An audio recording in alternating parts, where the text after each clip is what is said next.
Second. આ પ્રશ્નમાં ખૂબ જ સરસ પ્રકારનું લોજિક વાપરવામાં આવ્યું છે। તો અહીં કેવું છે કે અવિભાજ્ય સંખ્યા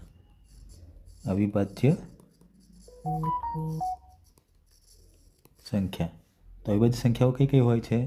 2, 3, 5, 7, 11 અનંત સુધી। ઓકે, તો 2 અને 5 વચ્ચેના સંબંધમાં શું કર્યું છે?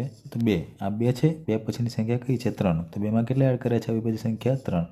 2માં 3 એડ કરતાં શું જવાબ આવે છે? 5। ઓકે, હવે એ જ પ્રમાણે 5 જોવાના અને 5 પછીની અવિભાજ્ય સંખ્યા, તો અહીંયા 5 છે, એના પછીની અવિભાજ્ય સંખ્યા કઈ છે? 7। તો આપણે 5માં કેટલા એડ કરવાના? 7।